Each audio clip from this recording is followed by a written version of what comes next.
Block party turning up the volume. Miller on the slide. Game, set, match. Spectacular crowd inside Mackey Arena. Purdue builds a huge lead. It's all! The hammer! Purdue is going to beat Tennessee here at the Broadway Block Party. It is down. History for Dave Shondell. The all-time wins leader. Welcome back to the Dig City Podcast, brought to you by Franciscan Health, the official medical provider of Purdue Athletics. I'm Cory Palm. He's head coach Dave Shondell, and Coach, the Boilermakers 2-0 again this week. Two great wins. We'll talk about each of them a little bit in depth. Of course, we want to get to the Illinois match last Friday over in Huff Hall. A very complete match for the Boilermakers. A great match start to finish. But that's going to be the second match we talk about because we have to start with the reverse sweep over Minnesota on Sunday afternoon in Holloway Gym. Your Boilermakers, not from this layman's vantage point, didn't look super sharp at the beginning, but boy, when they came on, they grasped hold of that match and did not let go. No, first of all, Minnesota's playing really well right now, and people talk a lot about how young they are, and they have lost some players to some injuries, but Minnesota is one of the top 10 programs in America. Mm-hmm. They get players, they get athletes, and they've got plenty of them. And quite frankly, I feel like some of those injuries, in a way, allowed some talented freshmen to get on the floor sooner than they might have gotten on had there not been some injuries. Yeah. And I think they've got a really nice team. What they did so well was serve the ball extremely tough, and we knew that coming in. But until you see it, you can watch it on tape, and you can look at the numbers of how people are passing against them, how many aces that they're getting. But until you see it, it's hard to really comprehend what that's going to feel like. But we got ace 10 times in the first two sets. It's hard to be functional when not only you're getting ace, but you're not passing very well. Right. But after that, in the next three sets, we got aced one time. So, credit our passers to adjusting to what they were doing and doing a better job in the last three. But, I'm not exactly sure how you phrased it, but we were not very good early. You're really good sometimes at putting it right on the head, but we were not very good early, and we were fortunate that we survived it. We're not a team that can go out and not play well and win. It's just that simple. There's not a lot of teams that can. There's not a lot of teams. Yeah. There are some. Right. There are some that can do that. We don't have that kind of physicality to just go out and be very mediocre and beat people. Mm-hmm. We tried doing that in practice last night, and it didn't work very well. That's one of the things that's interesting, when you're coaching college athletics. Halloween's a big deal for college people. Surprisingly, yeah. And so our staff, not myself, but our staff opted to say, let's let the kids come out and do the Halloween stuff, and they did a fantastic job. I mean, maybe the best costumes and the most effort ever put into a Halloween effort in Purdue volleyball history. But we didn't recover very well from going from Halloween to let's get ready to play Michigan State, because we're in the Big Ten and everybody can beat you if you're not ready to play. And we were really, really poor in practice last night. So it wasn't a good Halloween as far as I was concerned. I'm not even sure are we at Halloween yet? No, it's Friday officially, Friday. But it's become this week-long thing. Halloween weekend is something that my students have started talking about, which is nonsense to me. But yeah.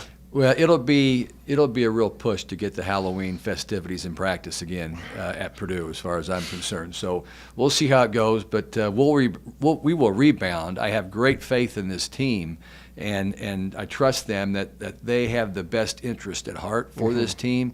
But you can't do two things at the same time very easily. Yeah. I guess that's what I'm trying to say. And got to stay focused, and if nothing else, I'm not trying to get off the Minnesota. No, I understand. Okay, we'll get back to it. Yeah. You don't want scary outcomes. That'd be the worst Halloween outcome possible. So looking at the stats from the Minnesota match, I say we are in agreement that early it didn't look good for the Boilermakers. No. You still hit 438 in the first set. Yeah. It's just that Minnesota had 15 kills and no errors for a 517 clip. They won a game on top of their serve. They won a game and a half without making a hitting error. Unbelievable. And then we finally got a stuff block, And I held a finger up that the right one. Okay? Right. Held a finger up that we finally, got a stuff block and they made a hitting error. Maybe things would start to turn a little bit, but it really wasn't until Julia Kane came out in the third set and served an ace right out of the gate. And we got off to maybe a 3-0 start and started to build from there. But this is a volleyball team, and we've talked enough to know that what we're doing is pretty special. Because nobody expected this team to do well. We may have been picked eighth in the league, and I thought that was a gift. That was based on what had happened for years, because I don't think anybody really had that kind of confidence in the people we had returning. But it's been a great combination of the players that were here a year ago, the 8 or 9 that got opportunities to be with us for a year, and then the 5 transfers that have come in, because the 5 freshmen we have are not playing. Not a single one has played. And it's kind of interesting because there's a lot of teams in our league that are playing freshmen. They're touting how good their freshmen are. And we don't know for sure how good our freshmen are because they're not playing in Big Ten matches. They haven't played in competition. But I think it's a pretty darn good class. Yeah. We can't really tout them because they're playing in competition. But next spring we're going to see them. Next spring we're going to have about I think we're going to have 16, 17 on a roster in the spring. And we'll get a lot done with that group when they're here, and it'll be great competition. But we'll be better next year than we are this year. Now, will we be 17-3 at the 2/3 of the way through the season? Depends on your schedule. Depends on how your kids compete. But right now, I'm just you have to know when to blow the whistle on your team and tell them you're not doing your job. But at the same time, you've got to be patient with this group. A little more patient with this group than with some others because they don't have the experience that some teams have had. It is young and like you said, lacking in the experience. Certainly lacking in the experience at Purdue. And we saw sort of both of those emotions on Sunday in the 5th set. Again, Minnesota came out on fire, runs out to a 9-3 advantage. We were in trouble at that point. And you had used your timeout early in that set. I think it was maybe 6-1, 6-2. I used a timeout and a challenge at the same time at one point in time, and neither one of them were very, very productive. But I told our team that sometimes you can lose a match and win a match in the same match. You can experience the feelings of getting your butt kicked, but also the experience of fighting hard for a win. And let's take advantage of the fact that we were bad for 2 sets. And sometimes when you get beat, you respond in a certain way that you won't if you win. And so let's make sure we understand that we found some ways to play poorly and some things that we need to work on. Let's focus on those things in practice and get ready for the 2 Michigan schools. But at the same time, understand that we can be down 2-0 against a really good team, a top 20 team in America, and still find a way to come back and win. Right. So there's some couple positives I think you can take out of that. That challenge timeout was interesting. I was sitting down courtside in my role on Sunday, and Coach Keegan Cook actually looked at the down official and said, "That's legal? He can do the timeout into a challenge? You can. Absolutely." And that's what the official said. It's very rare. The players came over and were pretty confident that there was a touch. And even though they didn't call the touch and give us the reversal, there was a touch. Because I watched it on the TV version of it too, and there was a touch. And if you would watch our former player Lourdes Meyer's reaction, I know Lourdes well enough to know when they made that call and she took a big sigh of relief and started to laugh about it, that there was definitely a touch there. All the balls plays we challenged, we were right. 2 of them they didn't give us. Right. But they got to have definite. Very clear and concise, indisputable. You also had a match point that got taken off the board. Good call. It was a good call. The ball was clearly in. And I think the lines judge just got kind of caught up in the emotion of it. I was 2 feet from him when that happened, and I knew the ball was in. We tried to sell it. I was hoping they didn't have a challenge left, but they did. And so we had to turn around and win it again. How hard is that to reload? You've got the emotion of the celebration, and then no, wait, okay, now you got to do it. Yeah, you just have to make sure your team is ready for the next play.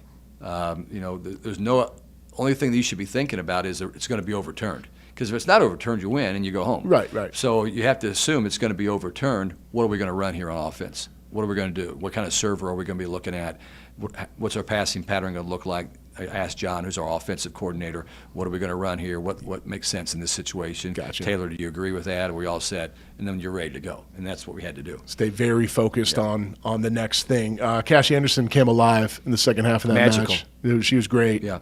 There are so many things that have allowed this team, and I don't like to specify and then leave really valuable pieces out of it. But when you look at the development of Kenna Woolard, who right now, if there was to be, end of the year awards, she would be a first or second team All-American, and not many people saw that coming. Grace Heaney coming out of the woodwork after not playing a year ago, and having a fine season as a freshman, but nobody thought that she was going to be what she is right now. Looking at the way Cassie Anderson has emerged and is such a catalyst for this team. I mean, she is somebody that really wants that on her shoulder. She wants the opportunity to do things on her shoulder. Taylor, did I say Taylor Anderson yet? Not yet, but Anderson is just coming to her own. That's the only way you can describe it. She was a shell of herself for 2 years. Now she's coming to her own. She's doing things that she wouldn't even try a year ago, and so that's been great. McAleer. The way that Ryan McAleer is just taken over our team defensively, and from a serve-receive standpoint, she's our captain on the floor in serve-receive and defense, and that's been huge for us as a sophomore, making more and more plays, becoming better, disciplined, calmer in her role, and maybe the epitome of the entire team is Julia Kane, okay? Who nobody knew who Julia Kane was a year ago. I mean, we could have started the season and she wouldn't have been on it. Nobody would have known about it, okay? But she has become such a stalwart on this team, somebody that is a passing machine, defensively very, very good, our best server, and plays with such aplomb, just cool as a cucumber. Now, we know there's ways she can get better, and we're talking about those kind of things. Right. But you talk about a development of a person in a 2-year period, from where she was as a freshman to where she is now as a junior. It's been astonishing, okay? And we got other people doing a few things too. Sure. Our middles are getting better all the time. Our serving's getting better. I think Foster's had a great year, but there's really 5 people that have gone. They've taken their big step. Yep. And we hope there's some more big steps ahead, but they've definitely taken a big step. And that's how we're able to compete the way we have this season and have we're 6-2 against top 25 teams in the RPI, 7-2 against teams that have been ranked in the top 25. But nobody saw that coming, including me or you. Nope. And but that's just because people decided that they were going to compete beyond circumstances, is how I like to say it. And that's got to be the most rewarding type of team from a coaching standpoint is when you get people who buy in that deeply. But we've got 10 more matches to play in Big Ten before we get to the tournament. I mean, at this point in time, you can't not put us in the tournament. I mean, right now our RPI is 8. Yep. There's no cupcakes on the schedule, and we have to be ready to play every one of them. And I'll say this again: we could lose to everybody we play. We could beat everybody we play.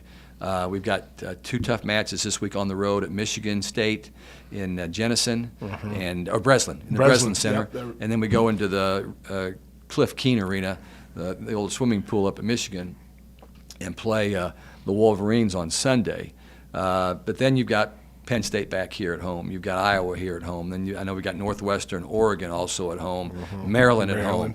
You go to Wisconsin. You got to go back to Minnesota, and you got Indiana at home. I think that kind of wraps it up. So there's teams there are a lot of NCAA right now. If you were to say who the NCAA tournament teams, all but 3 of those teams in the back half are NCAA tournament teams. So it's going to be tough. We're just going to have to make sure that we're ready to play. This has always been the way I like to operate, and that is focus on the next match and the next match only. I'm surprised I can remember all those teams because I normally can't. I know we've got Michigan State on Friday, first-year head coach who's doing a terrific job. She's going to do a great job. We got to be ready to play that team, and we got to go up there. I told John Klanek, my assistant coach today, he was talking about what was ahead. He's talking about Penn State. He's talking about Wisconsin. I said, John, the ones we have to win are all the ones you're not talking about. Yep. Those are the ones we have to win. Absolutely, and we'll talk a little bit more about that trip to the Great Lakes State in the second half of the show. I don't want to get through the first half without talking about the Illinois win. You guys came out in front of 3,300 people in Huff Hall. It's always a loud crowd over there. It's always a great rivalry match between the Boilermakers and the Fighting Illini. And you left no doubt last Friday night who the better team was. That night came out with a pretty quick 3-set sweep. And as you know, they beat us over here at Mackey Arena in front of 9,000 Purdue fans. Right. And that didn't feel very good. I thought we would be prepared to play. I feel like we're a better team than Illinois, just based on what I've seen all season long. And some of that's just looking at scores, results, numbers, hitting numbers, defensive numbers, serving numbers, passing numbers, all those things. The fact they beat us here didn't make a lot of sense, except that we dropped the ball in the fourth set and just played really poorly in the fourth set and gave them an opportunity to come back and beat us. But interesting, before the match, we played at 8 o'clock, I think, Illinois time, which would be 7 o'clock maybe. Maybe 8 o'clock. 8 o'clock our time. Yep, 7 6 o'clock our time over here. Purdue played Kentucky in basketball, and so I'm watching some of that on my phone, and I didn't think that we came out and played very well. And Matt Painter is one of the most analytical guys in the world, smartest basketball coach I've ever seen. Me too. He knows what he's doing. Okay, they didn't do a lot of prep work for Kentucky. Sometimes Matt doesn't mind getting beat in those exhibition matches, but I'm watching it, and I just wasn't very happy with the way our guys came out and played. I took some of that fuel down to our locker room. Okay, and I told Matt this. Yeah. I told him this. And I didn't want to see that happen to us because we're playing for real. Right. They're playing an exhibition match. We're playing for real, and I'm going to make sure our guys are ready to play. And so we pushed a few buttons down there, mentioned the basketball team in the pre-game talk, and then we came out and I thought we're hitting on just about every cylinder in that match. And I think our communications person, Rachel Coe, said that was in rally scoring. That was either the least points that Iowa or Illinois had scored against us, or second least points they'd ever scored against us in a match. So we played pretty well. And again, now in the time that I've been at Purdue, we're one match ahead of Illinois. So that's been a rivalry. Yes. Okay. I mean, it's probably the closest opponent we have in the Big Ten, if you look at it miles-wise or how long it takes to get there. And it's been a real good rivalry. But now we're one notch ahead of them. And that's because our guys showed up to play on Friday night. Absolutely dialed in. Outscored Illinois 62-36 overall. Every set was well in hand, and a good way to start off the weekend. Nice of Coach Painter to give you the assist. Yeah, and you go into an orange out over there, and they take their volleyball seriously over at Illinois. They always have, and so I was just pleased. But this team doesn't get bothered. I mean, we could talk about our away record. We've already done that enough. But they don't get bothered by going into hostile environments. I mean, they just get on the floor and realize we're going to stay inside this court and do our thing inside this court and stay relaxed and stay calm and see what happens. Well, what happened was 2 more wins. The Boilermakers now 17-3 on the season, 8-2 in conference play, and we'll talk a little bit more about where all that stands in history right after the break. The Dig City podcast is brought to you by Franciscan Health, the exclusive healthcare provider for Purdue Athletics. Franciscan, inspiring health, working for a better tomorrow. Go to franciscanhealth.org for more information. Now, back to the show. The Boilermakers 17-3 on the year, 8-2 in conference play. Coach, it's the first time in a decade that you guys have started off so well in conference. Like you've said earlier today, like you've said throughout the season, certainly a welcome development, but maybe an unexpected one. Halfway through the conference schedule, I know we had ideas, but things have far exceeded expectations. It's been a very good start because we've played well when we needed to. We've had a couple of reverse sweeps against good teams, one on the road, one at home. Both ranked, actually. The front half of our schedule on paper is tougher than the back half, but there's no patsies anywhere in the Big Ten, in my opinion. So we'll have our work cut out for us. But I think what we found out is what I thought we would see is that the national landscape and the Big Ten isn't as strong as it has been when you had all those fifth-year players. And the Big Ten was big with fifth-year players. And we weren't that big. One year when we had Newton and Otech, okay, we had a couple of extra players, okay, that were fifth-year players. But some of these programs, the Penn States, the Wisconsins, when they were getting to the Final Fours and winning national championships, they had a lot of fifth-year players. They were loaded for bear, as you could say. Well, that's been wiped out. Okay, the COVID era is finally over in college sports. Now they're still talking about a fifth-year rule that they've kind of pushed back, at least for the time being. For the time being, yeah. But it's just that there's not all those great teams out there. Nebraska is a great team. They've got experience. They've got a lot of juniors, some seniors, some outstanding young players. They're a great team. I think there's a drop after that across the country, certainly in the Big Ten. And then I think you might have Wisconsin, talent-wise, is right there. Penn State, Minnesota. I think we're in the game. I think that UCLA, USC have good talent. USC starting to put it together a little bit. One of the surprise teams this year has been Oregon. I watched Oregon early in the season when they went to Illinois, and they didn't play very well. But since then, first-year coach out there has done an unbelievable job. He was at LMU, and he has done a great job of putting the pieces together on that team. Talent-wise, they are in the top 5 in the league. Oregon has top 5 talent in our league right now, and that's because the guy went to work. He was left with nothing. He had, maybe we talked about this, one defensive specialist returned at Oregon. When Matt Ulmer took the job at Kansas, some of those players and some of the recruits found their way to Kansas, amazingly enough. Well, Trent came in from LMU, and he went to work. And he found some international players. He brought some players from LMU, and they've got some really nice pieces that they've put together. Actually got a setter from Butler that is running the show for them right now. So Oregon's a team to watch. They'll come here late in the year, and we'll see the Ducks. But again, but nothing like what we have been seeing the last 2 or 3 years, where every time you went out, man, you could get pasted if you weren't playing very well. Right. And I just think that as the season progresses, teams will get better because those younger players are going to continue to develop. Well, and two of the teams that are right in the middle of things and right, bubble probably on either side of the bubble are the two you'll see this weekend. Michigan State and Michigan are right around 500 in league play. Michigan State got everyone's attention. They're 30 and 32 in the RPI. Okay. Now, that can change. Right. Can get better, can get worse. But if they're 30 and 32 in the RPI, they're making the NCAA tournament. They should be on the right side of the bubble, for sure. I think their back half of their schedules in the Big Ten is tougher than their front half. Okay. Both of them scheduled soft in non-con, but it hasn't hurt them. Usually if you schedule soft in non-conference, it hurts you, but I think they won about every match they played in non-con. Yeah. So that helped them. So their records look good. Their RPIs look good. They've got good talent.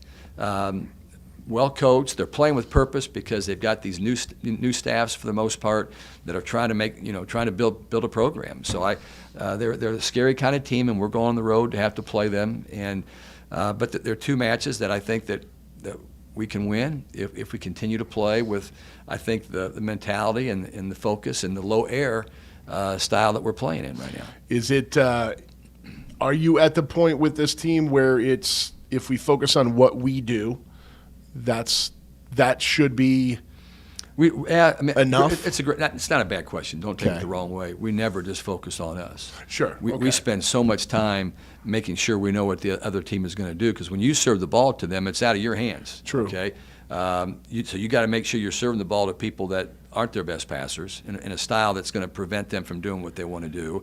You got to know what they want to run in each rotation, and when they decide who they're going to get the ball to in each rotation, what kind of shots are those people going to hit in those rotations. So it's a little bit different than some other sports, not completely, but no, we just can't say, we're going to go beat Purdue and we're going to go beat people.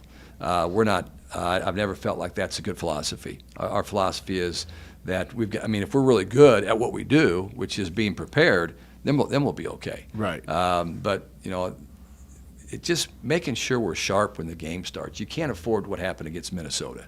You're not going to win many of those. Yeah. It just won't happen in this league. Can't escape like that all the time. Certainly having, the friendly confines of Holloway Gym helped a little bit that afternoon. And I give credit to Minnesota. Yeah, I mean, Minnesota's came out a great. really good team, and they're playing well. And Minnesota's going to probably be hosting the first or second round when this thing's all over. Yeah, so that's the kind of team that they are. They're better than their ranking for sure. I would agree with that. At Michigan State Friday night, that is a 7 o'clock match in the Eastern Time Zone on Big Ten Plus, and then Sunday afternoon, that's a 2 p.m. start. Also on Big Ten Plus in Ann Arbor. The Boilermakers trying for 2 more road wins, where, as you alluded to earlier, is right now perfect 8-0 on the road, 4-0 at neutral site games so far this year. So things are trending the right way there as we come to the end of your 8 road games in 10 here in the middle of Big Ten play.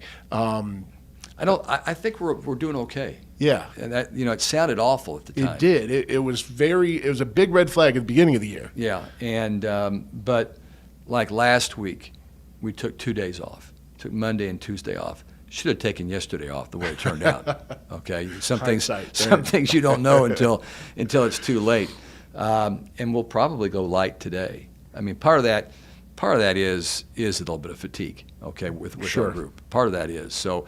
We'll go a little lighter today, and then we'll take off tomorrow and practice at Breslin tomorrow evening, and go back in and practice the day of the game, go through a walkthrough and serve pass, do a few things, and hopefully be ready to play. But like I say, they're all important at this point in time. If we want to, I mean, right now our RPI is 8. Mm-hmm. The seating committee had us at 8 or 9. Where were they? You were at 8 on the seating committee as well. That doesn't get updated as frequently. No, it won't. But like I say, there's Nebraska and then there's everybody else. Mm-hmm. And probably you've got Kentucky, Pitt, you got SMU, you got Stanford, you can maybe throw Louisville in there. I'm not 100% sold on them yet. They lost a couple at home 2 weekends ago. But, we're knocking on the door at this point in time. And if we can just keep getting our people in the gym and training hard. And the other thing is Lindsey Miller. We thought Lindsey Miller was going to be our top offensive player to start this season. She had a great start. Lindsey Miller's a transfer from USC, had played 1 year at Notre Dame and then transferred to USC, had good years out there, looked great in the spring for us, and then she's been battling injuries all fall. And so we've been playing with a sophomore and a junior in the middle. We've not had 3 healthy middles all year except for one match. One match we had 3 healthy middles. We've been walking on thin ice, and we think that Lindsey's going to be able to return.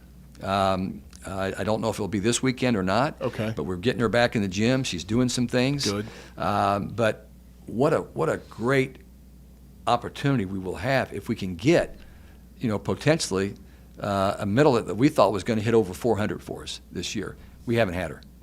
We haven't had Lindsey Miller. Yep. And so credit to Bianca Lulish and to Dior Charles for the way that they have played and held the fort down for us this year. They're doing a great job and just taking care of business. Yep. Blocking's been good. Dior, both of them are getting better offensively. Dior had 2 huge kills in that 5th set against Minnesota on Sunday. One of those came at a crucial time where she had a great wrist-away shot for a kill in transition. So they're doing all they can do, but boy, getting Lindsey Miller back would make a big difference for this team. Well, you got 10 regular season matches, and then whatever the postseason has in store for us. Before we get out of here, and we're gonna let you go here in a second. I don't think we mentioned in the first half of the show Taylor Anderson, Big Ten Setter of the Week for the 2nd consecutive week, and Grace Heaney got Big Ten Player of the Week as well. Congrats to them. That's now 7 individual awards that your team's racked up this year. That's the most in the Big Ten, and you're the only team that's had 2 different players win Offensive Player of the Week. Yeah, I think that's great for those players. It's deserving. You work towards that. It's a big thing for them. It really is, and I'm happy for them, okay? I'm the kind of coach that doesn't make a big deal out of it, to be honest with you. Yeah. I mean, I think that we got a lot of work to do. Everybody's got a long road ahead of them. And but those are nice little awards and, pieces of the pie you get when you're doing all the right things. And trust me, Taylor Anderson, Grace Heaney are doing a lot of the right things, and that's the reason why we're where we are right now. Is that we got people that are coming in training, working hard, doing all the right things. So I'm very, very proud of this team. I don't want to ever make anybody think I'm not super proud of who this team is, but my mentality says you can't make anybody think they're good enough. At this point in time, we've got a lot of work ahead of us. We got to keep pushing. And was it a coincidence that those guys won those awards and then last night we weren't very good, or was it because of Halloween, or was it because they're tired, or what was it? Just one of those nights. Okay, so we're going to try to make sure one of those nights never happens again. There you go. Yeah. Control what you can control, and hopefully you can control that. Coach, good luck this weekend at Michigan State Friday night, 7 o'clock, at Michigan on Sunday. We'll get back here next week. Hey, let me just say one thing, if you got a second. Our soccer team finished their season. They did. And I think that staff and that team is doing great things. They did not make the Big Ten tournament. I think they might have been one or two spots just outside. Just outside, yeah. I don't know why they don't put everybody in that tournament, but I'm sure they've got good reasons to do that. That staff's doing a great job. There's really good things coming, in my opinion, for our soccer team. And I want to talk about Barry Odom's football team, okay? Everybody wants to start piling on because, they're sitting here and they haven't won a Power 4 conference game in a long time. We knew it was going to be tough this year, okay? At Purdue, we're optimistic, we're positive, and we think, well, maybe we can do this. And they were close several times. And there's been some things that have happened.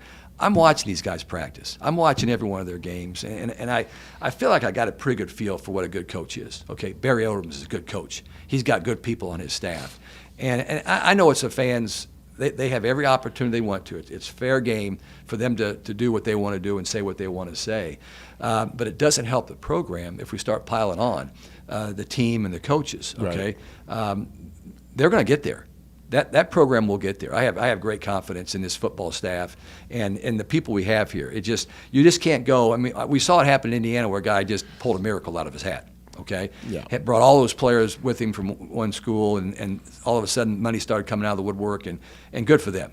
Okay, but let's support our coach, whether it be in soccer or football, basketball, and especially volleyball. No, I'm just kidding. But let's be supportive, and I just think that there's good things on the horizon for our football program. Could not agree more with that. And the Boilermakers, they'll be at Michigan this weekend as well. The football player at the Big House on Saturday. So you might be crossing paths. Hopefully, a little bit. It's going to be tough for them to get a win up there. I know that it'll be tough for us to get a win up there as well. But maybe big things can happen up in Ann Arbor. Let's do some magic up in Michigan this weekend. Coach, good luck. Happy travels. Thank you so much. All right, Boiler up.